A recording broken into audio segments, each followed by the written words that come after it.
से शिव शिष्य हैं। आपने कहा आओ चलें शिव की ओर। अब तो चल भी रहे हैं, फिर भी परिणाम नहीं है। कष्ट बहुत है, मन भागता रहता है, आखिर क्यों है ऐसा?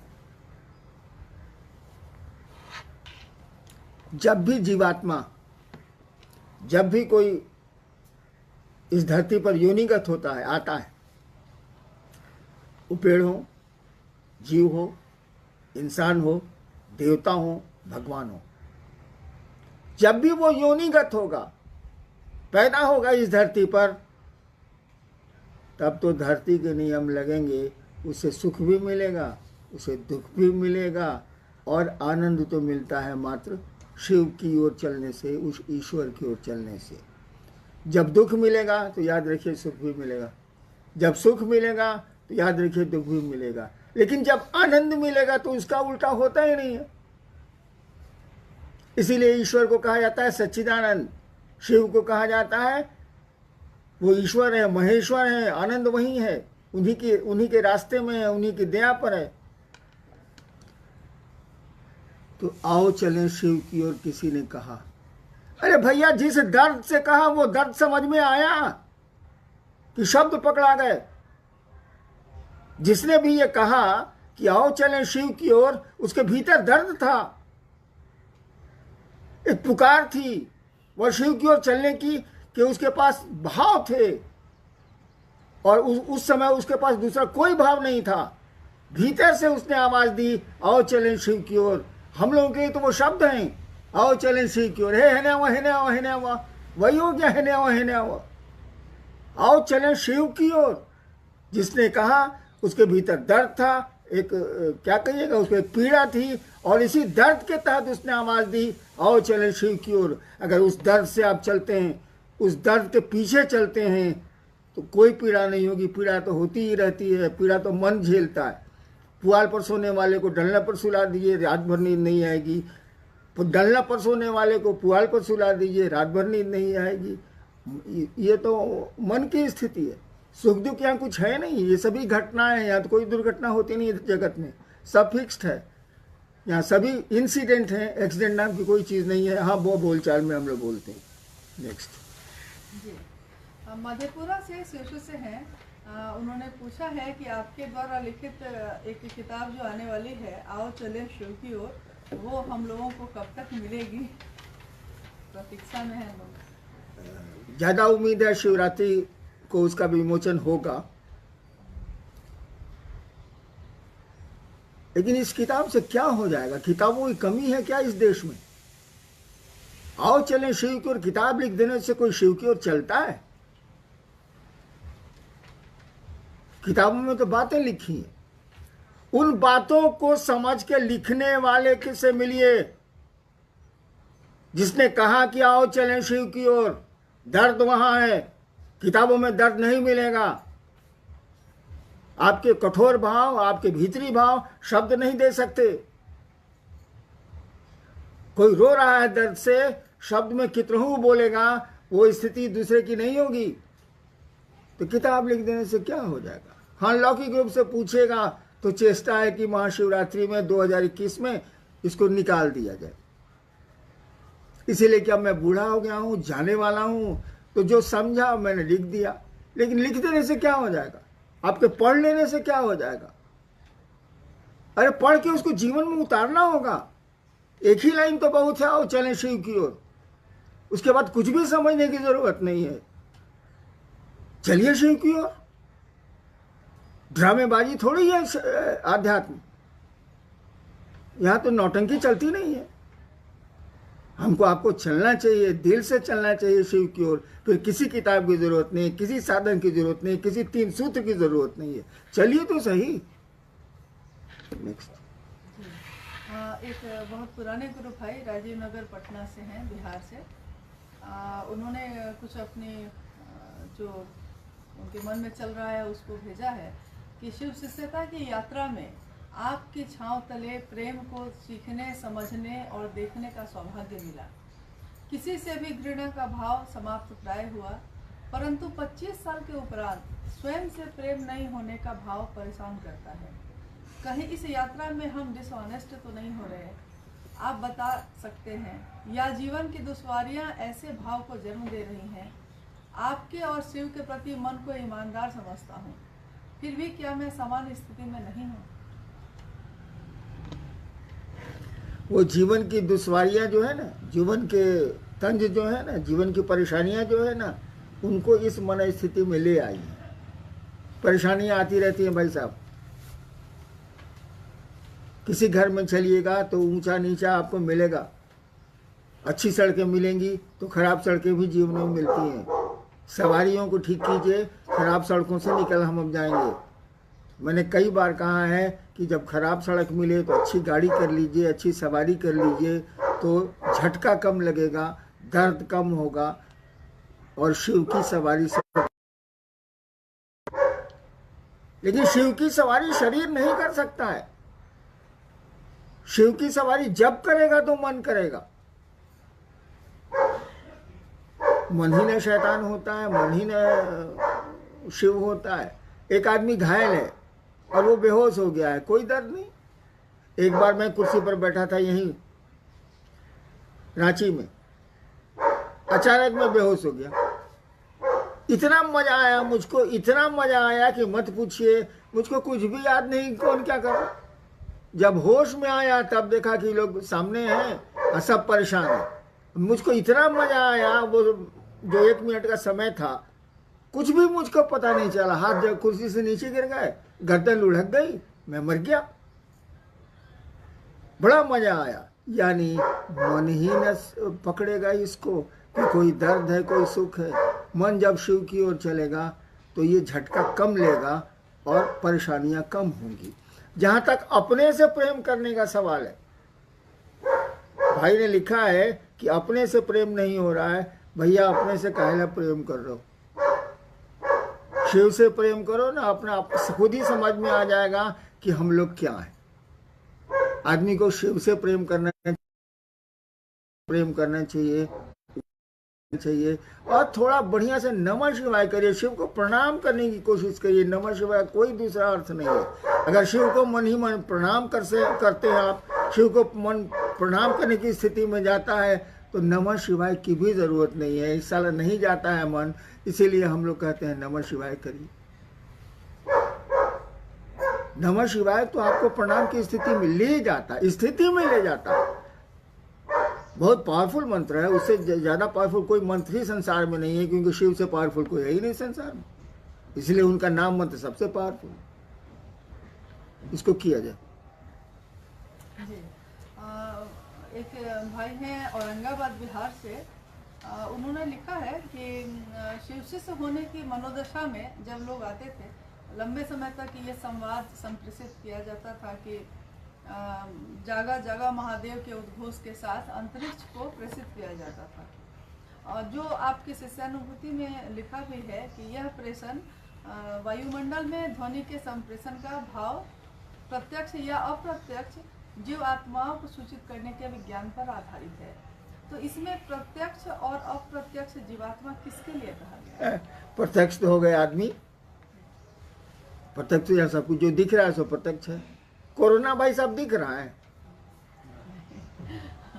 कोविड-19 का कीड़ा दिख रहा है और क्या जुलूम ढाया हुआ है सो देख लीजिए। त्रस्त है लोग, विश्व त्रस्त है, देश परेशान है, कोरोना तो दिख नहीं रहा।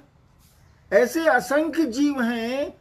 जीव तो है वो, तभी उसके एक्शन है, तभी वो फेफड़ा को फुटबॉल की तरह खड़ा कर देता है ना जीव।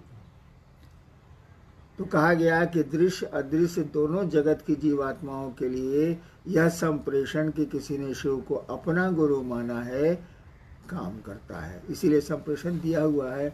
अब तो घोषणा को भी बहुत महत्वपूर्ण हम लोग नहीं मान रहे हैं, क्योंकि घोषणा करने से क्या हो जाएगा। घोषणा तो हम लोग बहुत चीज़ की करते हैं। तो ये घोषणा कर देने से किसी ने शिव को गुरु माना है, वो शिवसी से नहीं होगा। शिवसी से जब हो जाएगा तब ये घोषणा चरितार्थ होगी, सार्थक होगी। ऐसे घोषणा का कोई अर्थ नहीं।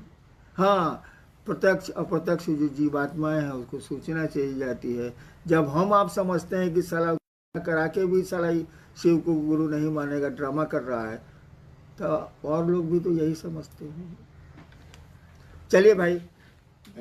अंतिम ही है ऐसे अच्छा भी। अच्छा बोलिए। एक गुजरात से एक है गुरु भाइयों और गुरु बहनों की तरफ से कि साहब से, चूंकि अभी कोरोना काल में लंबे समय से आपसे लोग मिल नहीं पा रहे हैं, तो ये उनका है कि साहब से कुछ महीने मिल नहीं पाए तो मन में बहुत घबराता है, लगता है कुछ खो गया है। ऐसी स्थिति क्यों हो गई है हम लोग? अभी तो टेम्पोररी नहीं मिल रहे हैं भाई साहब, अस्थायी रूप से आप नहीं मिल रहे हैं, 6 महीने हुआ 7 महीने हुआ नहीं मिल रहे। वो तो कोरोना की संक्रांति कह लीजिए है। अस्थायी भी स्थिति आने वाली है भाई साहब। और मैंने कभी नहीं कहा कि आप मुझसे जुड़े। मैंने शिव गुरु की बात शुरू की थी 1980 में, शिव गुरु से जुड़ने की बात की है, शिव का शिष्य बनने की बात की है, आज भी वही करता हूँ। और मरने तक आप मेरी आवाज़ यही सुनेंगे कि शिव से जुड़ें। और शिव परमानेंट है, अस्थाई है। शिव नहीं है तो शक्ति नहीं है, और शक्ति नहीं है तो जगत ही नहीं, हम आप ही नहीं। हमने शिव से जुड़ने की बात कही है, अपने से जुड़ने की बात नहीं कही है। और हमसे जुड़ के क्या करेंगे आप? जैसे आप अदना सा इंसान, हम भी अदना सा इंसान, दोनों तो एक ही हैं भाई साहब। लेकिन आइए मिल के चलते हैं शिव की ओर, जब तक चल सकते हैं। और नहीं चल सकेंगे तो अपने गुरु शिव से दया की याचना करेंगे। क्यों नहीं, बनाया उसी ने है, गुरु भी वही है। और गुरु का क्या मानी है जब उसके शिष्य ही नहीं हो, धरती पर आए ही नहीं, तो ऐसे गुरु को नहीं रहने से क्या फ़ायदा। वो बुलाता है, हम कहते ही हैं कि हम 1 कदम चलेंगे, वो 100 कदम चलता है। लेकिन शुरुआत तो हमको आपको ही करनी होगी, दवा तो हमको आपको ही खानी होगी। पॉकेट में और 3 सूत्र को लेकर ढोने में शिव से न जुड़ पाएंगे हम लोग। सबको मेरा प्रणाम। Any question? जी इसी संदर्भ में एक प्रसंग और याद आ रहा है, इजाजत हो तो बोले। जी, एक आप हमेशा एक कहानी सुनाते हैं नंबरदार वाली, जिसमें वो कहते हैं कि अपने शिव को छोड़ और मेरे शिव को दे। तो इसमें ये थोड़ा सा सवाल कौतूहल मन में पैदा करता है कि आपके शिव और मेरे शिव में क्या अंतर है? अगर कोई अंतर है तो निश्चित तौर पर आपकी शिष्यता और मेरी शिष्यता में अंतर हो जाएगा। तो इसको थोड़ा स्पष्ट कर दिया जाए, थोड़ी दया की जाए। देखिए, कहानी तो बहुत पुरानी है, 1935 की है, अंग्रेज थे यहाँ। एक नंबरदार पहले नगर पालिका में हुआ करता था, जो नंबर देता था बैलगाड़ी, साइकिल, इस सब पर। हमने देखा है वो लोग हाफ पैंट पहनते थे, हैट लगाते थे अंग्रेजों की तरह। मेरे फादर अफसर थे तो लोग आया करते। अब ये पद नहीं है। एक नंबरदार था अंबाला में, हरियाणा में अंबाला भी है। उसको किसी काम से शहर से बाहर जाना पड़ा, गया। सुबह का वक्त था, चला गया। उस समय बस्तियां नहीं थी, घर बड़े बहुत कम थे। गया, काम करके लौटा शाम में, तो शहर के बाहर एक नदी थी। अब है कि नहीं मैं नहीं कर सकता। शहर के बाहर एक नदी थी, और बरसाती नदी है। दिन में बारिश जोर की हुई और उस नदी में भारी पानी आ गया। बरसाती नदी में पार करने के लिए नाव नहीं रखी जाती है, क्योंकि पानी आएगा तब न नाव की जरूरत है। पानी नहीं है, इसीलिए कोई नाविक नाव नहीं रखता। परमानेंट नदी में न नाव रहती है। कि टेम्पोररी नदी में, पहाड़ी नदी में तो लोग पैदल और जीप से हम लोग नदी में उतार देते। जब वो लौटा तो बहुत पानी था उसमें, और कहाँ जाता, न कोई आदमी न घर, हो चुका अंधेरा। अब लौटेगा तो अंधेरे में जाएगा कहाँ? आपका जमाना तो है नहीं कि नदी के किनारे घर बसें, कुछ नहीं था। वो खड़ा होकर सोच रहा था कि हम क्या करें, हम तो फंस गए। वर्दी में था, उसका जो नगर पालिका की वर्दी होती है उसमें था। वहां पर एक साधु खड़ा। साधु ने देखा कि ये आदमी वर्दी में है, यहाँ अकेले क्यों खड़ा है? पूछा क्या बात कि बता दिया। नंबरदार बता दे। साधु ने कहा कि दोनों हाथ उठाओ। उसने दोनों हाथ उठा लिए। साधु खुश। अघोरी को तो कहा कि खड़ा हो जाओ तो खड़े हो जाए, उसी पर बेटा दे देगा। सकर मुख का कोई ठिकाना होता नहीं है, जैसा महादेव मुखिया वैसा उनका सब आदमी मुखिया। खुश हो गया।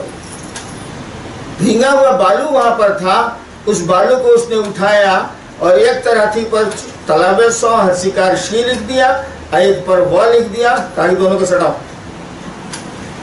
पढ़ो क्या लिखा है।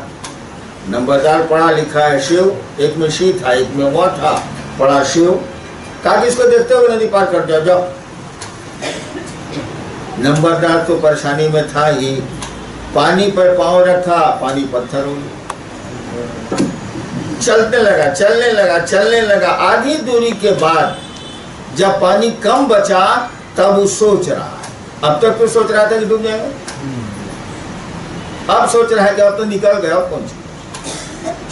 तब वो सोच रहा है यही ना शिव है। माँ भी पूजा करती है, बाबूजी भी करते हैं, गांव का लोग भोरे भोरे जल भी चढ़ाता है, ये तो कौम सबका है। जैसे सोचा वो डूबने लगा। जब इतना पर पानी आया, वहां डूबा पानी था, इतना पर जब पानी आया तो चिल्लाया वो, हाथ उठा के।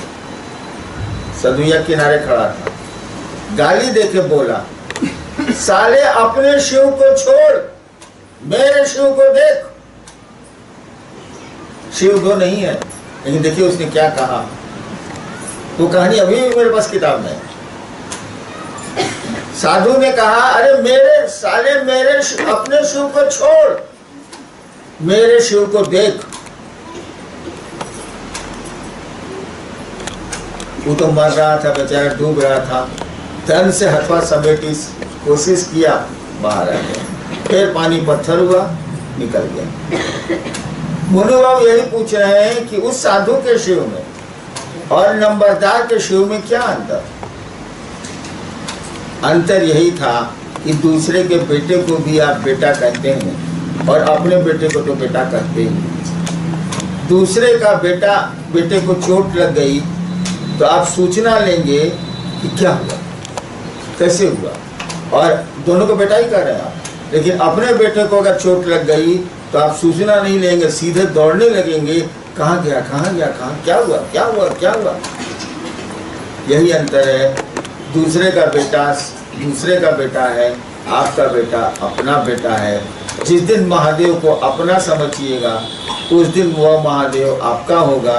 जिस दिन सबका समझिएगा उस दिन सबका है, समझिए कौन सी। और इसीलिए मैंने 17 जनवरी को कहा था महोत्सव में, जैसा मुझको याद है, कि सार्वजनिक सत्ता या संपत्ति जो सबकी होती है, सार्वजनिक सत्ता या संपत्ति किसी की अपनी नहीं होती।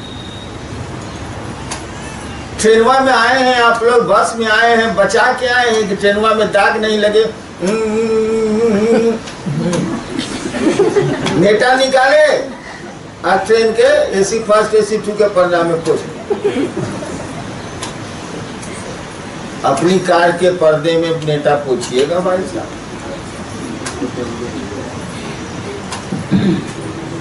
इसीलिए उस अघोरी का महादेव उसकी बात सुनता है, नंबरदार का महादेव उसकी बात नहीं सुनता है, क्योंकि वो तो नंबरदार के लिए सार्वजनिक है, सबका है। नंबरदार के लिए उसका है, वो जानता है महादेव मेरा है। वो ये नहीं जानता है आपका है कि नहीं है, लेकिन वो जानता है मेरा। उसके लिए उसके पास दर्द है, उसके पास उसके लिए संवेदना है, सेंसिटिवनेस है। यही है।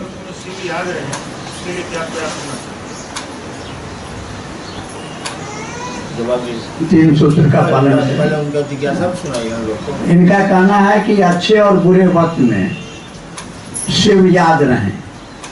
तो बुरे वक्त में तो तुरंत याद आ जाते हैं, अच्छे वक्त में भूल जाते हैं।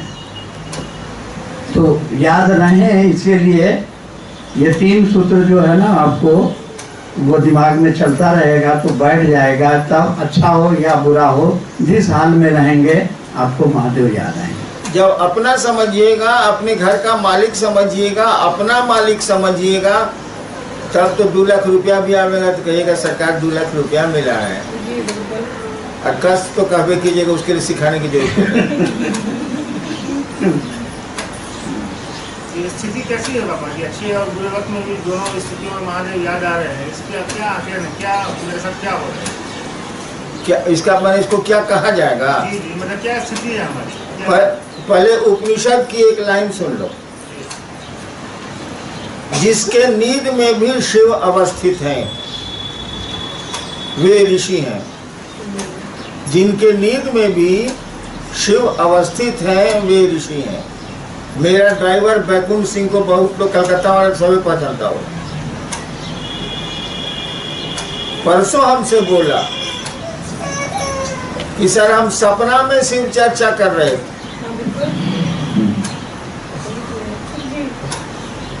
हम उसको मैंने कोई जवाब नहीं दिया, लेकिन खुद मैंने सोचा कि साला महादेव तो ड्राइवर को ऋषि बना दिया। दिन भर चर्चा करता है अपने काम के अलावा, काम तो उसको बहुत रहता है, मेरा ही ड्राइवर है। और तब वो कहा कि सर जो हम 1 घंटा या सुबह उठ के जो शिव लोगों को शिव से बना रहे हैं यहीं रांची में, कहता है कि सर सपना में भी शिव चर्चा हम करते हैं। मैंने सपना में देख रहे हैं कि शिव चर्चा कर रहे हैं। तो महादेव ने तो एक ड्राइवर को ऋषि बना दिया। तो जिसके सुख और दुख दोनों में शिव याद आते हैं, समझ लीजिए सपने में भी शिव याद आएंगे। और ऋषि वही है। ऋषि मुनि का सुना है ना किस्सा? ऋषि वही है। तो शिव के शिष्य की परिभाषा यही होगी, एक तरह से कहा जा सकता है जिसके हाँ बिल्कुल बिल्कुल। और 2 के बीच का समय था। अंधेरे में घड़ियां क्या देखेंगे आप, हाथ भी नहीं दिखता है।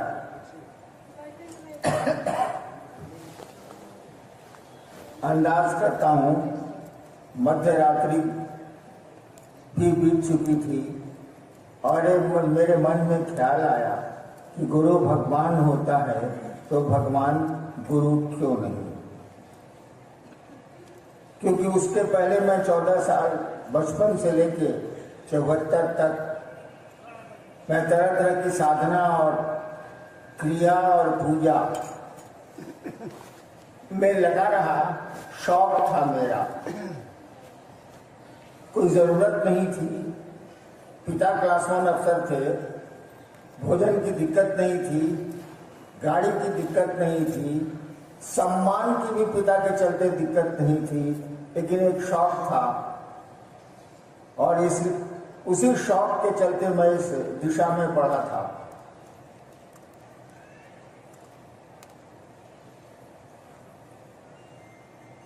थोड़ा देर सोचता है देव तो हम बोले ना तेजा तो साफ बा।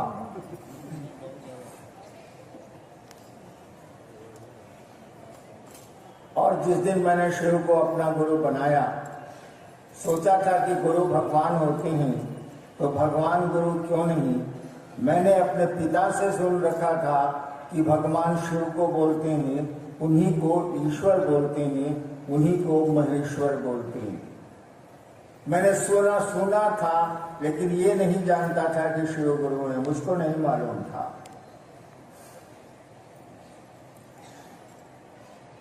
और मैंने शिव को गुरु मान लिया, भगवान समझ के, गुरु समझ के नहीं। सोचा था कि गुरु भगवान होता है तो भगवान तो गुरु होगा ही होगा। जब ये वो होता है तो वो ये क्यों नहीं होगा?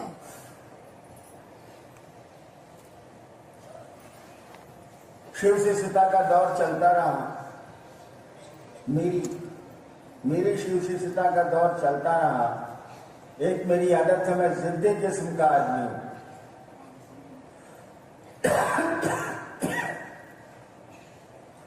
जब एक बार शिव को गुरु मान लिया तो मान लिया, अब क्या दूसरा सोचना।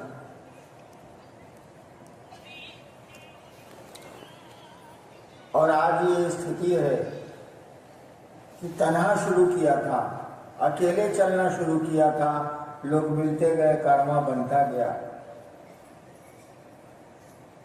आज आप भी हैं, हम भी हैं, इतनी संख्या है। बाहर निकलेंगे तो आपकी भी संख्या करोड़ों में है, शिव शिष्यों की भी संख्या करोड़ों में है। आप इसको जानते हैं।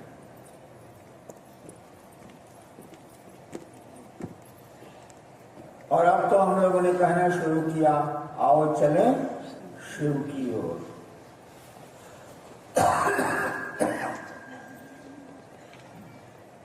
ऐसा मत समझिएगा कि एक शब्द है, एक बोली है, एक छोटा सा वाक्य है, ऐसा नहीं। जैसे माँ एक शब्द जरूर है, लेकिन उसके पीछे बड़ा प्रेम छिपा है। पिता एक शब्द जरूर है, लेकिन उसके पीछे कोई सत्ता छिपी है और हमारा आपका उससे जुड़ाव छिपा है। बहन भी, सारे रिश्ते उसी तरह होते हैं और गुरु शिष्य का भी रिश्ता उसी तरह का होता है। आओ चलें शिव की ओर। आवाज नहीं है ये, वाक्य नहीं है ये, बोली नहीं है ये, एक दर्द है, एक दर्द भरी पुकार है जो अंतरिक्ष से आ रही है, कहीं दूर से आ रही है, किसी को पता नहीं कहाँ से आ रही है, लेकिन कानों तक आ रही है। आओ चलें शिव की ओर। और हम आप उस ओर खींचे चले जा रहे हैं और हम लोग भी मिलकर नारा दे रहे हैं, आओ चलें शिव की ओर। ऐसा मत समझिएगा कि ये नाराबाजी है, ऐसा मत समझिएगा कि ये बोली है, ऐसा मत समझिएगा कि शब्दों को जोड़ा गया है। ये दिल का दर्द है। कहा मैंने, एक दुख भरी पुकार है, एक आकर्षित करने वाली आवाज है जो हमको आपको उस शिव की ओर, जगत की ओर ले चल, जगत से के लोगों को उस ओर ले चलने में सहायता कर रही है और हमको आपको उस शिव की ओर बढ़ा रही है।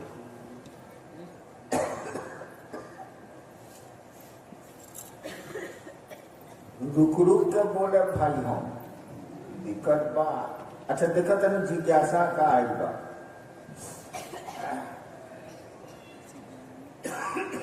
शिव की शिष्यता की सुलभता का रहस्य क्या है? क्या आप स्वयं तो नहीं? क्या? शिव की सुलभता का रहस्य क्या है? क्या आप स्वयं तो नहीं? मंडल जी को तो ना हमको क्लियर, आवाज क्लियर नहीं है, माइक क्लियर नहीं है।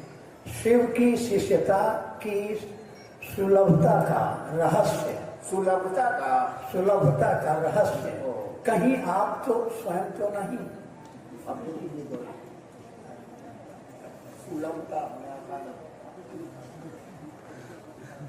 एक जिज्ञासा आई है, थोड़ी बेतुकी है।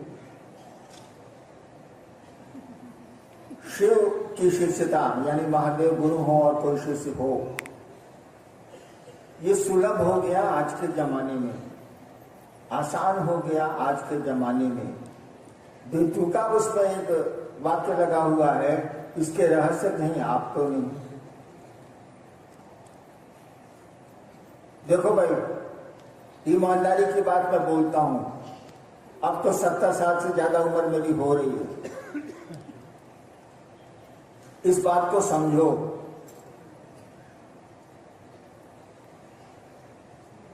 मैं अपने को कहता हूं मैं शिव का शिष्य हूं, ये भी कहता हूं कि शिव मेरे गुरु नहीं है। एक बार पटने में यही मैं बोल रहा था कि शिव मेरे गुरु नहीं, मैं शिव का शिष्य जरूर हूं। अभी जिसने मंच पर मुझको बुलाया मेरी बेटी ने, ये उस समय हिंदुस्तान अखबार में सब एडिटर थी, वो भी बैठी हुई थी। तो पत्रकार को तो जानते ही हैं, वो सवाल करता है।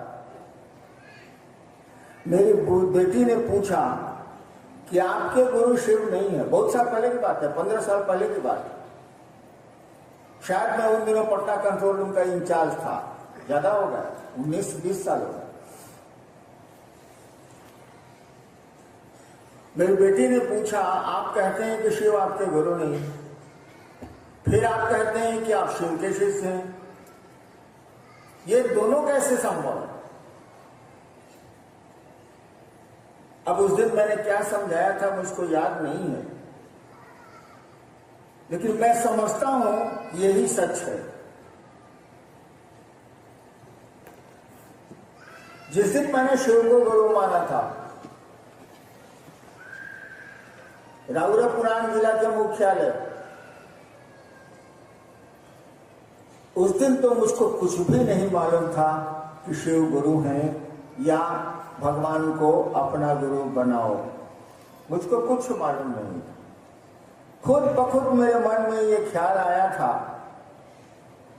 मेरा स्वभाव थोड़ा जिद्दी वाला है, मैंने पकड़ लिया कि अब मैं शिव को गुरु बनाऊंगा। 3 शर्तें भी बनाई। मेरी आवाज मेरा साथ नहीं दे रही है, इसीलिए उतना नहीं बोल रहा।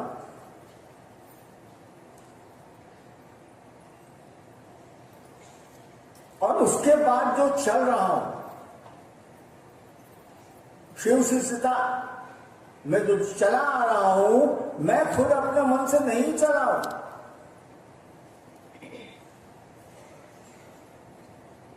गले में पट्टा है जिसे कुत्ते को होता है, और जंजीर सिक्कड़ किसी दूसरे के हाथ में है।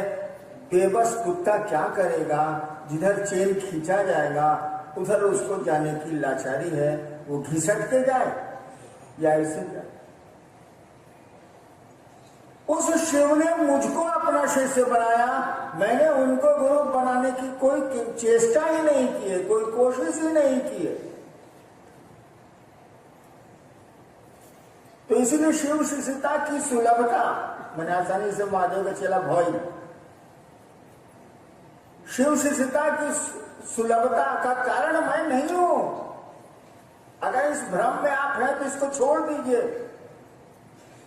शिव शिष्यता की सुलभता के कारण मात्र शिव है, मात्र वही महादेव है। उसकी दया आपको शिव का शिष्य बनाती है, उसी की दया आपको शिव का शिष्य नहीं शिव बनाती है। नेक्स्ट।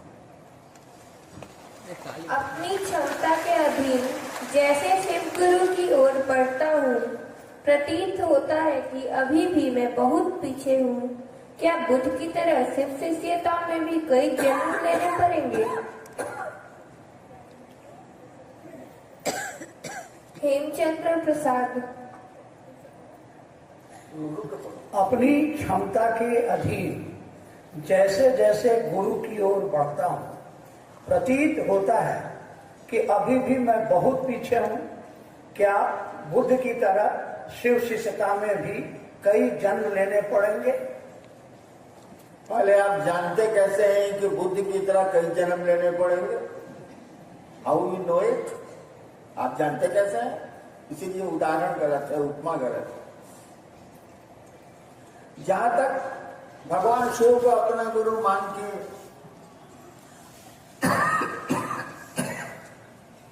चलते रहना,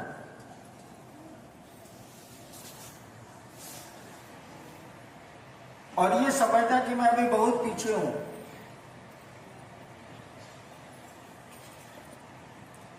ये बिल्कुल सही स्थिति है, बिल्कुल सही स्थिति है। जो अपने को कमजोर समझता है ना, वह भगवान उसी की मदद करता है। कहा जाता है हारे को हरिनाम, निर्बल के बलराम। जब तक आप समझेंगे कि मेरा कोई अस्तित्व शिव शिष्यता में नहीं है, मैं बोलता हूं तो शिव मेरे गुरु हैं या मैं शिव का शिष्य हूं, बस बोलता भर हूं, भीतर से कोई वैसी स्थिति नहीं है, तो जान लीजिए एक न एक दिन उस शिव की दया हो जाएगी। और तब भी थपड़िए बजाइबो कि सुनबो करबो हो, ऐसा हूँ कैसे कैसे आप बोला तने हमरे बुझाता, तरह के ऊपर भेज दी नू तो बुझ गया, फटिए जाए।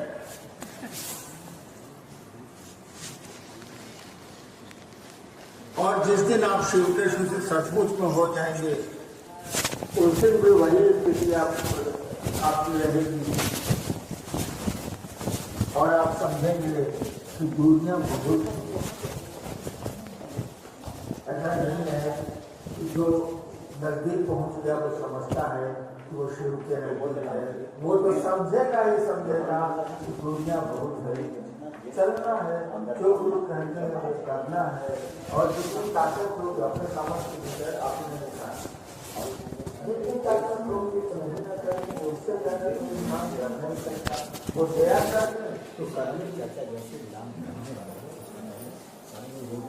क्या जो सिर्फ चर्चा नहीं कर पा रहे हैं या सिर्फ चर्चा में नहीं जा पा रहे हैं वो शिवसे के नहीं है या नहीं हो सकते?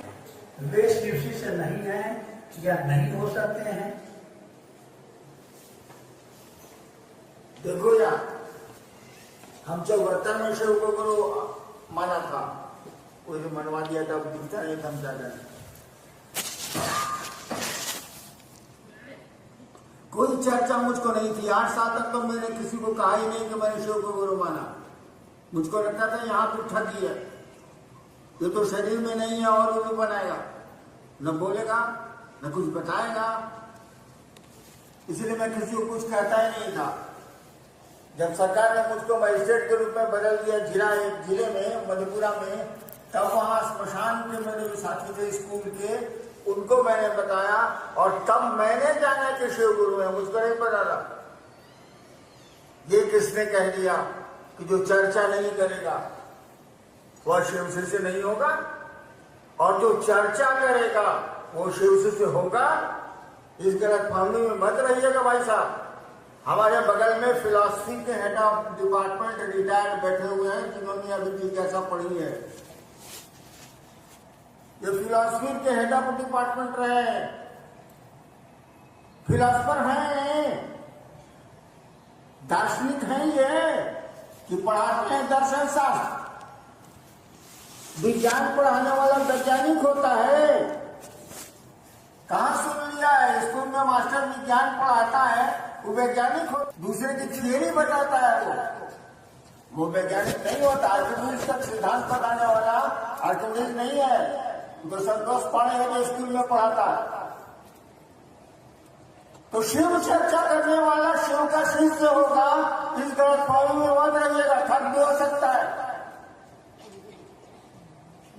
शिव चर्चा करने वाला जिसकी आवाज अच्छी होगी, जिसकी भाषा अच्छी होगी, वह तो 2-2 लाख के मजमे जुटा लेगा।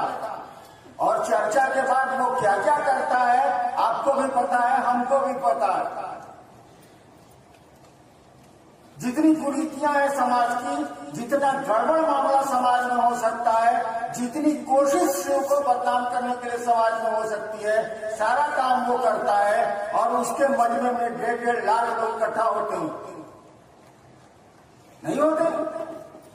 भैया नहीं होते? मैंने देखा है, मैं देखता हूं, चर्चाओं के नाम पर पैसे नहीं इकट्ठे किए जा रहे हैं, चर्चाओं के नाम पर सम्मान और सुविधा नहीं खरीदी जा रही है। शिव को बेच के धरती खरीदने का सिस्टम नहीं है क्या? शुरू से था, आज भी है। इसीलिए जो चर्चा करता है मत समझिएगा कि वो शिव शिष्य है। विज्ञान पढ़ाने वाला वैज्ञानिक नहीं होता है। और ऐसी चर्चाओं में आपको जाना भी नहीं चाहिए। हमें तो छुछुंदर है, जहां सुना शिव चर्चा हो रही है, फुड़ुक पहुंच गए। तो शिव चर्चा करने वाला क्लास 1 कमीना है, अपने गिरेगा, सुनने वाले को भी गिराएगा। ऐसी चर्चा में क्यों जाते हैं? पहले पता लगाइए कि वो आदमी क्या है, पहले पता लगाइए कि वो पैसा कमाने के लिए शिव चर्चाएं कर रहा है, सम्मान के लिए शिव चर्चा कर रहा है, सुविधा के लिए शिव चर्चा कर रहा है, आपको लूटने के लिए शिव चर्चा कर रहा है। पता लगा लीजिए, वो सही में अगर शिव शिष्य है उसकी चर्चा जरूर सुनिएगा, आपको लाभ होगा। जो शिव शिष्य नहीं है वो तो सारा गंगा जा रहे हैं, चर्चा करता है तो शिव शिष्य कैसे हो जाए? और जो चर्चा नहीं करता है वह भी शिव शिष्य है भाई साहब। चर्चा करना शिव शिष्यता के लक्षण नहीं है। आपके मन की चाहत क्या है? रघुआ चाहत का पानी से बताई, शिव के गुरु मान के महादेव की ओर चले के बाद कि धरती खरीदे के बाद महादेव को पूछ के, महादेव की चर्चा करके लोगों ने धरती खरीदी है, खरीद रहे हैं शिव शिष्यता में। इसको रोकना होगा, आपको होशियार होना होगा। यह साहब को शिव शिष्यों द्वारा शिरोमणि कहना तार्किक है कृपया प्रकाश डालें।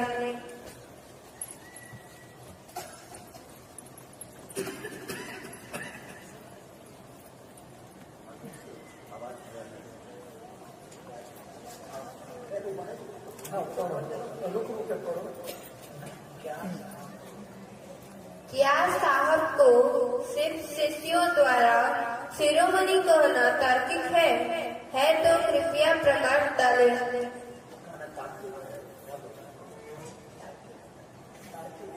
ए बाबू सुनो,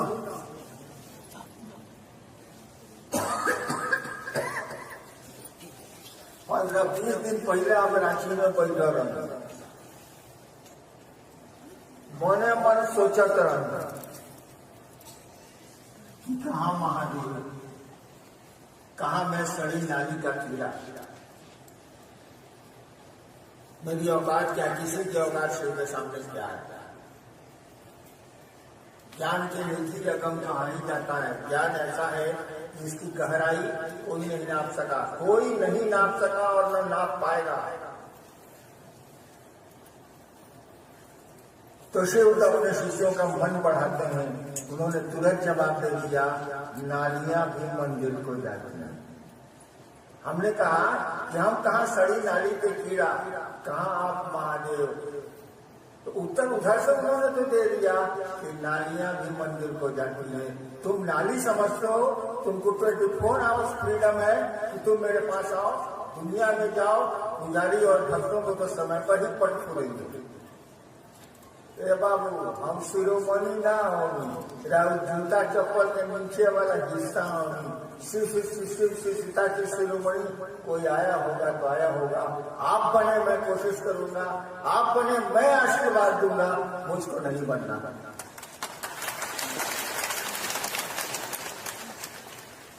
ज्योतिर्लिंग भारत में ही क्यों, अफ्रीका इंग्लैंड में क्यों नहीं?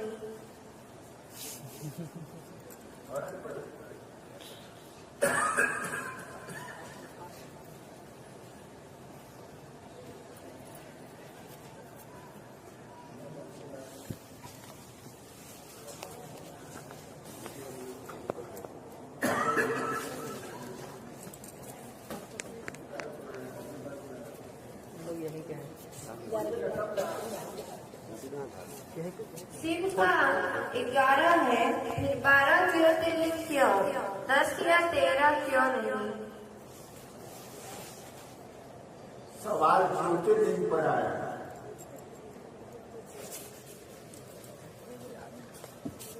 उतना लंबा सा बोले कि हमारा साहस नहीं, अगर सुनने के साहस हुआ तो बोली, हम बोलता नहीं। एक बात समझो, आदमी या कोई जीव, कोई पात्र 3 चीजों से पैदा रहा।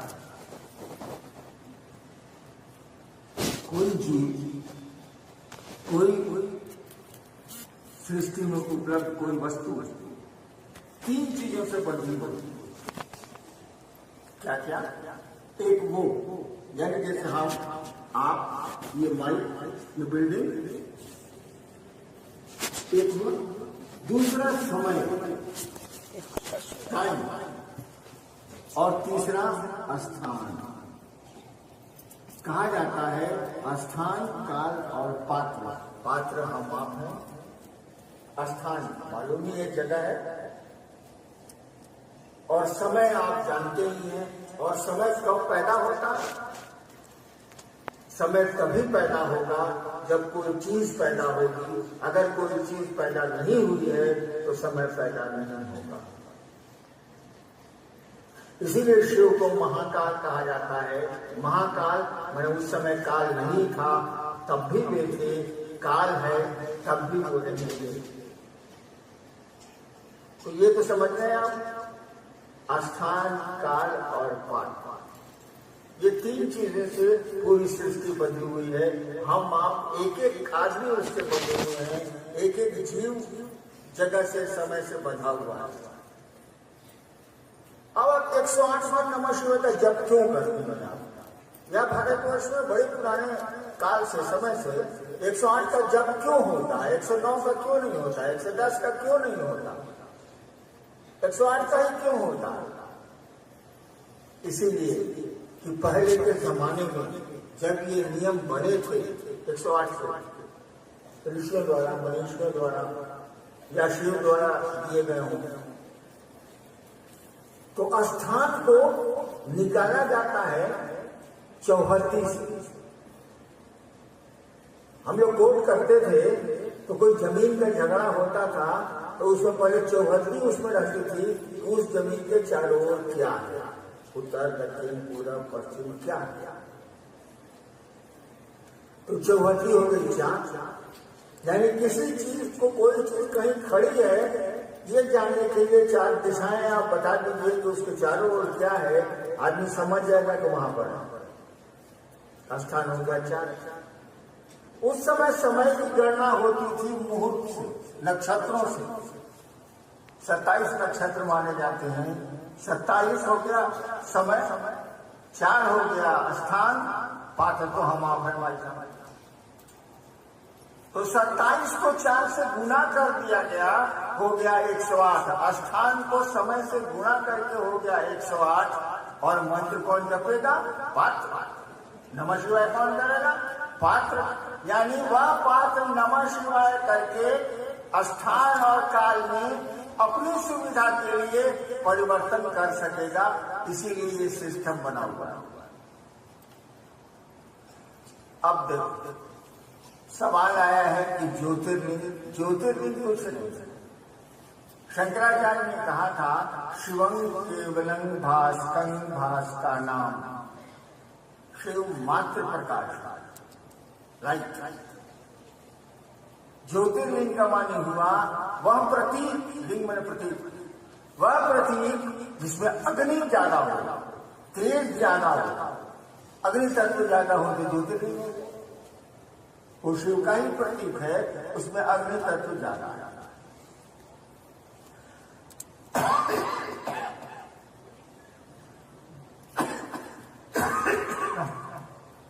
दूसरा सवाल है ये 12 क्यों? देखो, भारत के मनुष्यों ने, आध्यात्मिक गुरु रहा है ये देश, भारत के मनुष्यों ने उस समय से भारत को समृद्ध करना चाहा, आध्यात्मिक उन्नति इसको देनी चाहिए और इस देश का शुभ सोचा, अच्छा सोचा। जैसे हम लोग सोचते हैं, जितनी बुद्धि है उतनी ही सोचते। तो ऋषि मुनियों ने इस पूरे भारतवर्ष को, उस समय जो भारत था, इसकी संपन्नता, समृद्धि, आध्यात्मिक उन्नति की कोशिश की। व्यक्ति के भी की, वो गुरु भी बने और बड़े क्षेत्र की भी की, इस देश की भी की। तो हुआ क्या? कहा कि ये 108 को स्थान और ये समय हो गया, चारों को चढ़वा दी। आज 27 को 9 समय हो गया और जगह भी पूरा भारतवर्ष हो गया। इस काम को किसके लिए किया जा रहा है? पात्र के लिए नहीं किया जा रहा। अब एक पात्र नमः शिवाय नहीं करेगा। अब कहा कि ये जो 108 हुआ स्थान और समय, उसको शक्ति अंक से भागा देगा। शक्ति अंक क्या हुआ? एक शिव हुए, 5 तत्व हुआ, 3 गुण हुआ, इसी में सृष्टि है, इसके बाद सृष्टि है नहीं। 5 तत्व और 3 गुणों से हम भी बने, जगत भी बना है, सारी चीजें बनी है, उसी का अनुपातिक मिश्रण। तो कहा कि पूरे भारत देश की संपन्नता और समृद्धि के लिए शक्ति अंक, यानी सृष्टि का जो अंक है 9, नवमी, 9 दुर्गा, शक्ति अंक है वो, इससे भागा देगा।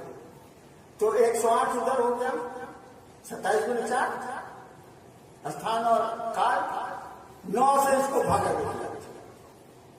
108 में 9 से भागा देता हिम्मत दिया। 108 में 9 से भागा के बना 12 कहा कि इस ज्योतिर्लिंग को हिंदुस्तान के 12 जगहों पर स्थापित किया जाए ताकि चारों कोने से उस शिव की कृपा, उसकी दया पूरे देश पर बरसती रहे और हमारा भारत देश सही में विश्व गुरु हो, सही में समृद्ध हो, सही में संपन्नता आए, लोग रोग से हटे, खुशहाल हो। और इसी के लिए 12 है 13 दिन।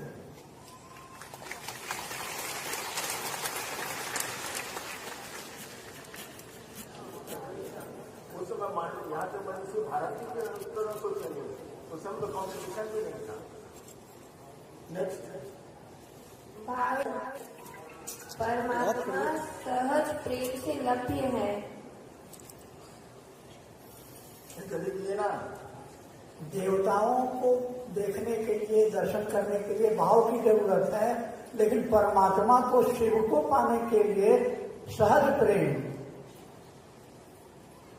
से ही उनसे मुलाकात होती है। आपको जरा समझा दे। मंडली की जैसा तो मंडली समझाएं।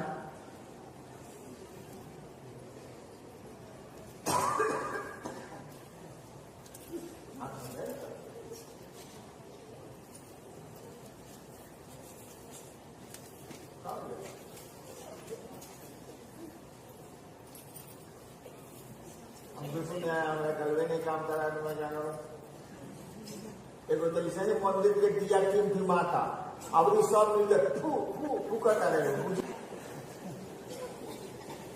चलो हमें जवाब देते हैं यार, सब गधे ही बैठे हैं तो मैं क्या करूं।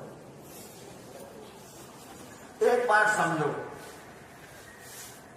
तुम्हारे पास एक मशीन है, हर आदमी के पास, जानवरों के पास भी है, लेकिन वो स्वतंत्र नहीं है। हमारे तुम्हारे पास एक मशीन है जिसको मन बोलते हैं, मन, माइंड। मन क्या है? तुम मन नहीं हो, ये दिमाग में रखना। मन नहीं हो तुम, दिमाग में रखना। तुम शरीर भी नहीं हो, शरीर तो नहीं है कि छुट्टी जाता है। मन भी नहीं हो तुम। कोई तुमसे कहता है ये भैया आज बॉक्सर चलो,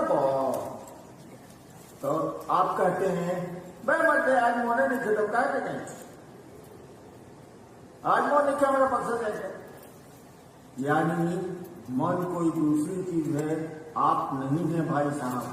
जैसे आप कहते हैं हमारा चप्पल टूटल बा,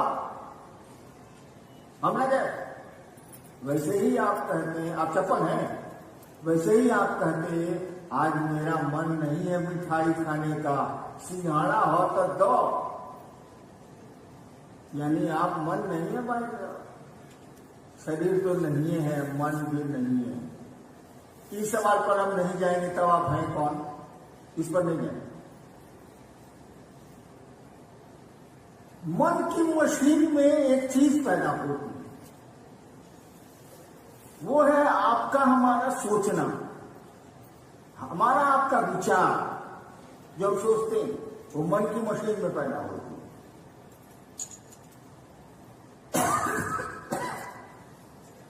अगर एक कोई विचार तुम्हारे मन में खड़ा हो जाए, जैसे अभी कोई सोच ले कि हम अब चलनी बापू सभागार से, जरा सुने का बा सुनो, जरा बके का बा वो बक। अगर सोच लेगा तो मजबूती से बांधने लगेगा। बहुत लोग सोच रहे होंगे इस पूरा सब झूठो पकड़ पकड़ कर दर्शन रहे, चल जाओ। तब तक बकड़ वाला कहता है मैं मतलब बैठा ना, चले जाए। यानी आपने सोचा और बगल वाले ने भी सोच को तोड़ दिया। अगर यही सोच, यही विचार, यही थॉट आपके मन में ठहर गया और नहीं हटा तो एक्शन हो जाएगा।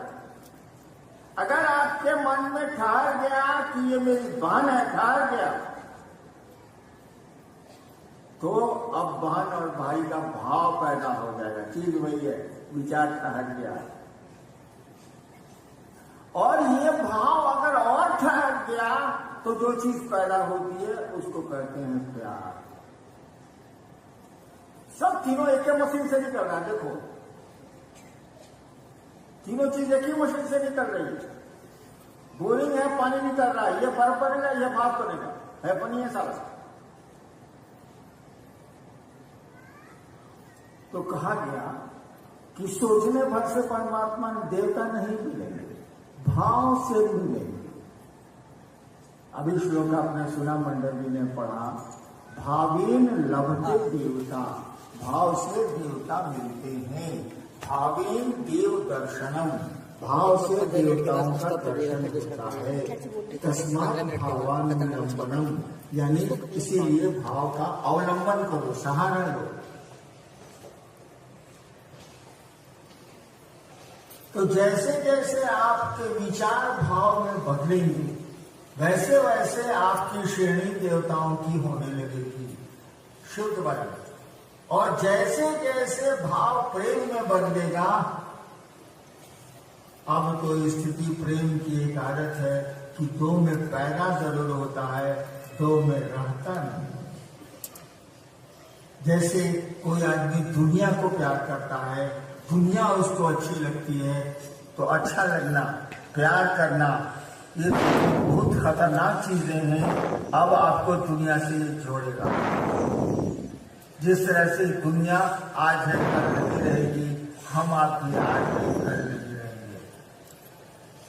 प्रेम जोड़ता है, ये दो में पैदा नहीं होगा, दो में रहता नहीं है। आप अगर शिव को प्रेम करते हैं, शिव आपको अच्छे लगने लगे हैं, तो अब आपका वह शिव, वह प्रेम आपको शिव से जोड़ेगा। एक दिन आप जीव से शिव हो जाएंगे। प्रेम का ये विज्ञान है। कहा गया कि वह शिव को सहज प्रेम से उपलब्ध है। सहज प्रेम मने सौमने साथ जो मने जन्म, आपके साथ प्रेम जो पैदा हुआ है।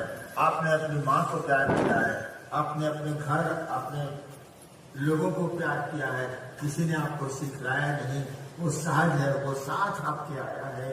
वह शिव उसी प्रेम से मिल जाता है। हम लोग तो जगत का प्रेम घुसा के उस सहज प्रेम को पर मुलम्मा चढ़ा देते हैं, इस पर गार्ड चढ़ा देते हैं, पर्दे चढ़ा देते हैं।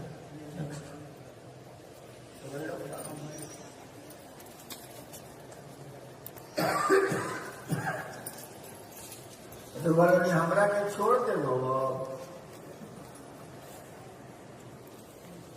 आज बक्सर, जहानाबाद, इन इलाकों की संगोष्ठी कार्यशाला, आप इस कार्यशाला में आए, ये मेरा सौभाग्य। आप नहीं आते तो इस बीमारी की अवस्था में दो ही शब्द मैं आपसे शिव के बारे में नहीं बता पाता।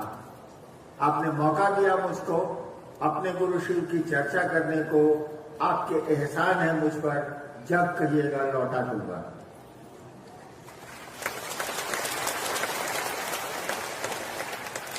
आप यहां से जाएंगे, अब ठीक से जाएंगे। एक महादेव के चेला का चेला हुआ है।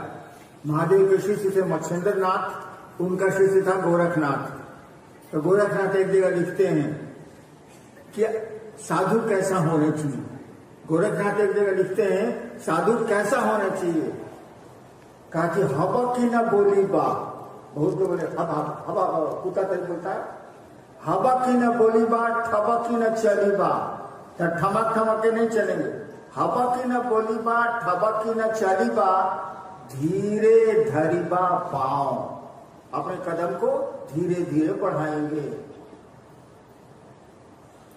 गर्व न करीबा, हम ढेर पैसा वाले हैं,